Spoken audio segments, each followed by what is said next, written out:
Hello everyone. आज हम कक्षा 8वीं का चैप्टर नंबर 3 स्टार्ट करेंगे। ठीक है, चैप्टर नंबर 3 में है समांतर रेखाएं। तो सबसे पहले हेडिंग समांतर रेखाएं।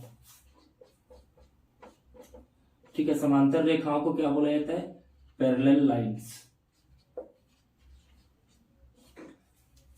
ठीक है, तो समांतर रेखा देखिए यहाँ पे हेडिंग में ही पता चल रहा है कि रेखाएं दिया गया है, यानी कि एक से अधिक रेखा होगा। और एक से अधिक रेखा या तो समांतर होते हैं या तो प्रतिच्छेदी रेखाएं होती हैं। तो पहला हम लोग आज पढ़ेंगे हम लोग समांतर रेखाओं के बारे में। समांतर रेखा क्या होगा? जो एक दूसरे को कभी नहीं काटेंगे। ठीक है, देखिए इसका अगर हम लोग डेफिनेशन देखेंगे, एक ही तल पर स्थित, ठीक है, एक ही तल पर स्थित दो रेखा समांतर कब होगा? जब उनके बीच की लंबवत दूरी बराबर हो। ठीक है, तो समांतर रेखाएं वह रेखाएं होते हैं जो एक ही तल पर रहते हैं। यहां लिखा है एक ही तल पर स्थित होगा।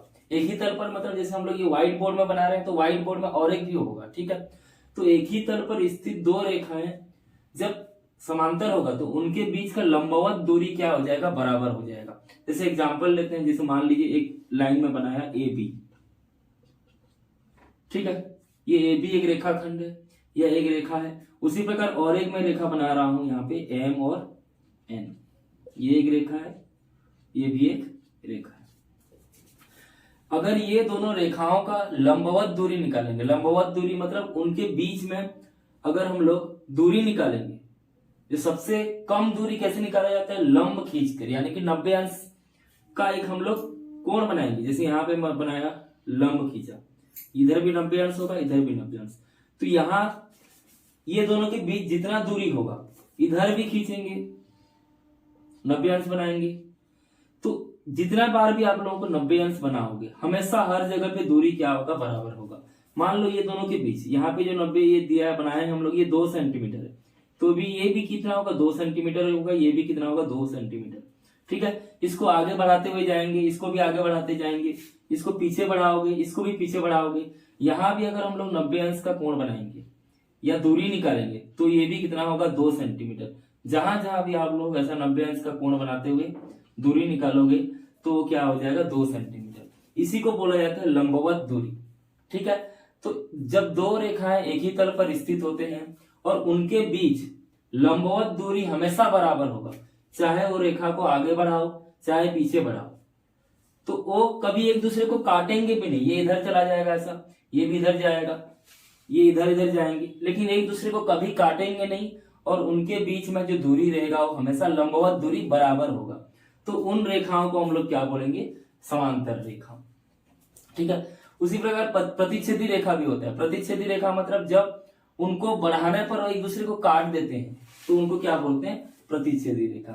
तो इससे क्या स्पष्ट होता है? समांतर रेखाओं का जो बीच में जो दूरी रहता है, दो रेखा अगर समांतर हैं तो उनके बीच का दूरी कहीं पे भी हम लोग निकालेंगे तो सभी जगह पे क्या आएगा? बराबर आएगा। ठीक है, नेक्स्ट हम लोग देखेंगे एक ही रेखा के समांतर जितने भी समांतर रेखाएं खींचेंगे सभी के सभी एक दूसरे के क्या होते हैं? समांतर होते हैं। यानी कि अगर हम लोग एक रेखा ले लिए ए बी, मान लीजिए एक रेखा ये ए बी, इसके समांतर और एक रेखा खींचा गया यहां पे सी डी। अब ये सी डी के समांतर और एक रेखा खींचा गया यहां पे, मान लीजिए ई एफ। ठीक है, सबसे पहले ए बी रेखा खींचे, फिर सी डी, ये दोनों समांतर हैं। अब सी डी के समांतर में ई एफ भी खींच रहा हूं। ठीक है, तो हम लोग क्या बोल सकते हैं? ये समांतर है तो इनके बीच का दूरी बराबर होगा, ये समांतर है तो ये इनके बीच का दूरी हमेशा क्या होगा? बराबर होगा। तो समांतर रेखा हम लोग पहले ए के समांतर सी डी खींचे, सी डी के समांतर ई एफ खींचे। उसी प्रकार और एक रेखा मान लीजिए हम लोग खींच रहे हैं एम और एन। एम एन रेखा और एक रेखा है जो ई एफ के समांतर है। ठीक है, तो सबसे पहले ए बी समांतर सी डी, फिर सी डी समांतर ई एफ। और EF समांतर MN। तो यहाँ जो चार रेखाएं खींचा गया है ये चारों एक दूसरे के समांतर होंगी। जैसे पहला क्या था, AB समांतर, ये समांतर का चिन्ह होता है। AB समांतर क्या है यहाँ पे, CD। उसी प्रकार CD समांतर हम लोग क्या खींचे, EF खींचा गया। CD समांतर हम लोग क्या खींचे हैं, EF। देखिए यहाँ पे CD AB के समांतर है और CD EF के भी समांतर है, तो ये दोनों भी आपस में क्या हो जाएंगे, समांतर हो जाएंगे। तो उसी प्रकार क्या हो जाएगा, AB समांतर EF हो जाएगा। ठीक है, उसी प्रकार देखिए यहाँ पे EF और MN, EF समांतर क्या है यहाँ पे, MN है। तो EF AB के समांतर है, EF MN के समांतर है, तो AB भी किसके समांतर हो जाएगा, MN समांतर हो जाएगा। AB भी किसके समांतर हो जाएगा, यहाँ पे MN के समांतर हो जाएगा। तो इस प्रकार अगर एक रेखा दिया है, एक रेखा के समांतर जितने भी रेखाएं हम लोग खींचेंगे, सभी रेखाएं आपस में क्या होते हैं, एक दूसरे के समांतर है। तो इससे क्या हम लोग बोल सकते हैं, AB समांतर हो जाएगा CD और EF भी हो जाएगा और समांतर क्या हो जाएगा, MN। यानी कि ये चारों रेखाएं एक दूसरे की क्या हो जाएंगी, समांतर हो जाएंगी। समलंब चतुर्भुज में क्या होगा, समलंब चतुर्भुज में दो भुजाएं आपस में समांतर होते हैं। तो यहाँ समांतर भुजाएं कौन सा है, AB और CD या AB और DC समांतर है। अब प्रश्न में बोला गया है कि AB के समांतर हम लोग यहाँ पे और एक समांतर रेखा क्या खींच लिए, F। ठीक है, ये प्रश्न में दिया है। प्रश्न में क्या दिया है, AB समांतर EF, ये पहले से प्रश्न में दिया गया और पूछा गया है कि EF DC के समांतर होगा या नहीं, EF DC के समांतर होगा या नहीं होगा, ये पूछा गया है। तो हम लोग को अभी पता चल गया कि AB और EF समांतर पहले से प्रश्न में दिया है। ठीक है, और समलंब चतुर्भुज में क्या होता है, AB और DC भी समांतर होगा, क्योंकि समलंब चतुर्भुज में कोई भी दो भुजाएं समांतर होता है। तो यहाँ पे ये भुजा और ये भुजा समांतर है, AB DC के भी समांतर है और AB EF के भी समांतर है। AB किसके समांतर हो गया, AB DC के समांतर है, समलंब चतुर्भुज है। ठीक है, समलंब चतुर्भुज में दो भुजाएं समांतर होते हैं, तो ये समलंब चतुर्भुज का गुण है।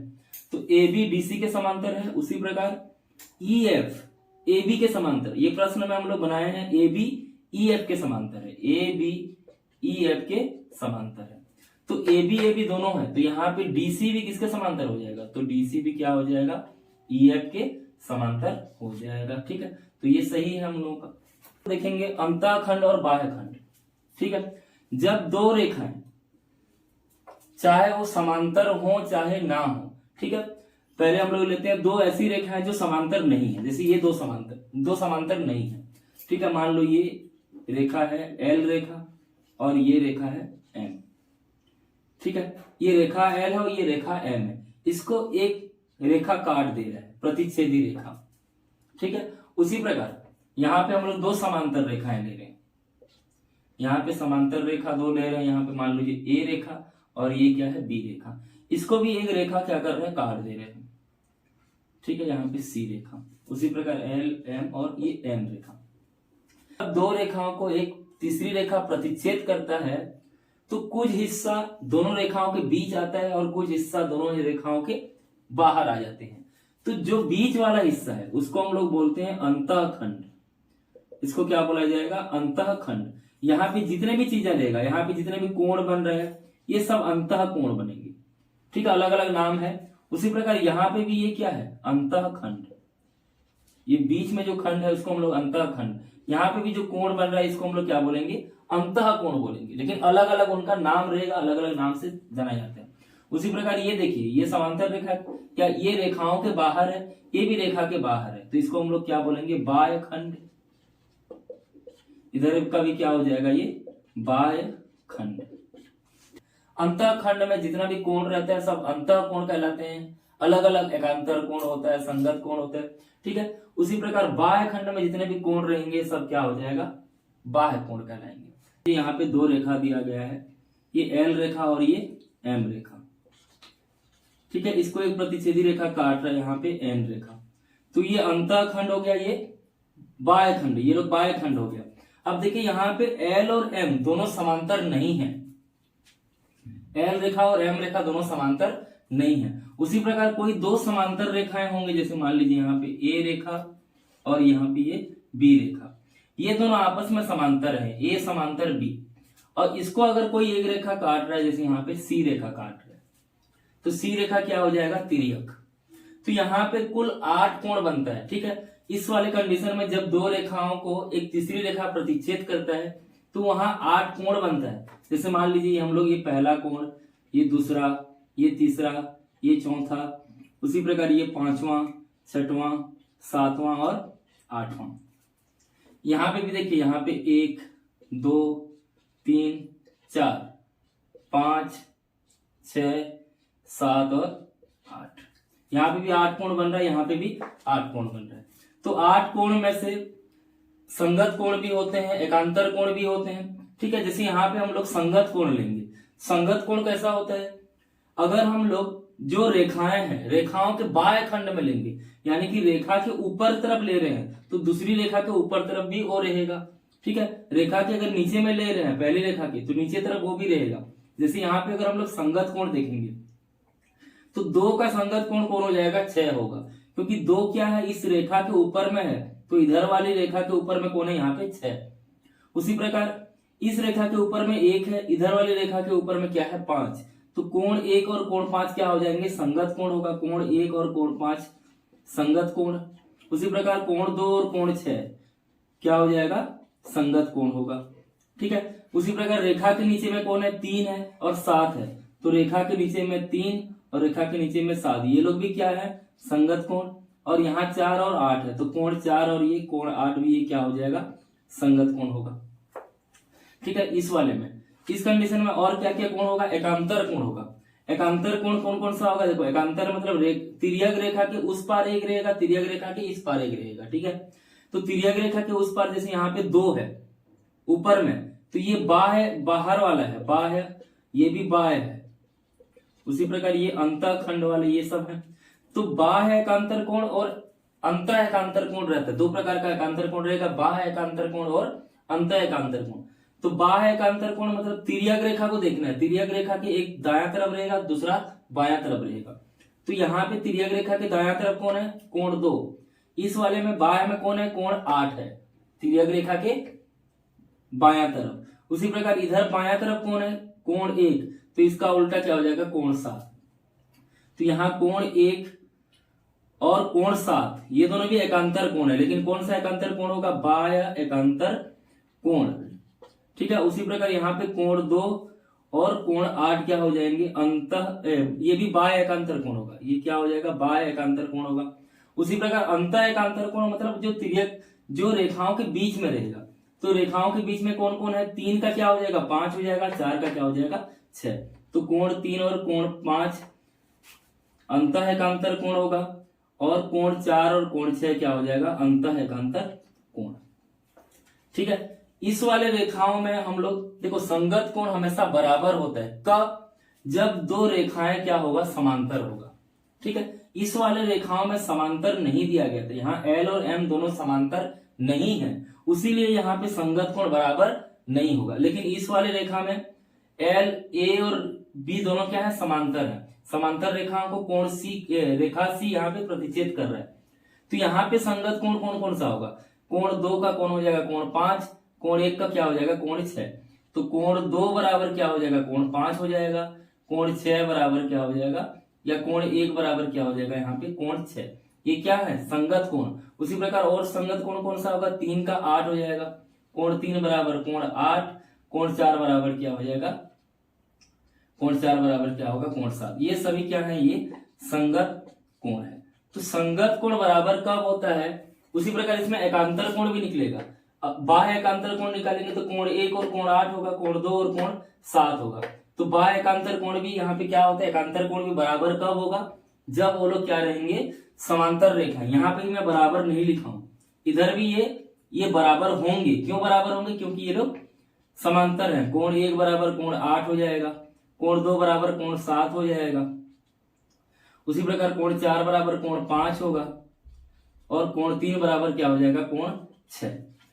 ये सब बराबर लिखा हूं, लेकिन इधर वाला मैं बराबर नहीं दिया हूं। क्यों, क्योंकि ये लोग समांतर नहीं थे, लेकिन ये लोग समांतर रेखाएं हैं, समांतर रेखाओं को अगर एक तिर्यक रेखा काटेगा तो वहां का जो संगत कोण है और एकांतर कोण है वो हमेशा क्या हो जाएंगे, बराबर होंगे।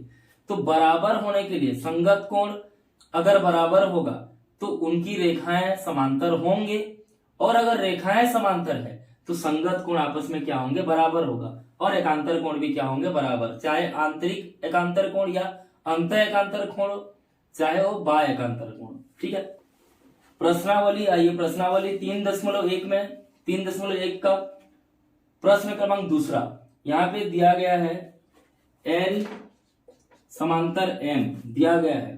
उसी प्रकार देखिए यहाँ पे T लंब है M पर और T लंब है N पर, ऐसा दिया गया है। तीन रेखाएं हैं, तीन रेखाएं दिया गया है यहाँ पे, L रेखा, M रेखा और N रेखा। ये L, M और N, इसको एक प्रतिच्छेदी रेखा प्रतिच्छेद कर रहा है। कौन सा रेखा है ये, T। प्रश्न में दिया गया है L समांतर M, L और M समांतर है। तो अगर ये समांतर रहेगा तो यहाँ पे जो प्रतिच्छेदी रेखा काट रहा है इसको समांतर है, तो यहाँ पे जितने भी संगत कोण होगा, एकांतर कोण होगा, सब बराबर होंगे। उसी प्रकार और क्या क्या दिया, देखिए T समांतर, T लंबवत है M पर, T लंब है N पर, T लंब है M पर, यानी कि ये लंब है तो 90 अंश बनेगा। ये भी T लंब है N पर, तो ये भी कितना बनेगा, 90 अंश। तो पहला प्रश्न पूछा गया है क्या M समांतर N होगा। ठीक है, क्या M दोनों और N समांतर हैं, और हैं तो क्यों। ठीक है, M समांतर हैं, क्या M समांतर N होगा, और होगा तो क्यों होगा। देखिए यहाँ पे L और M दोनों समांतर थे।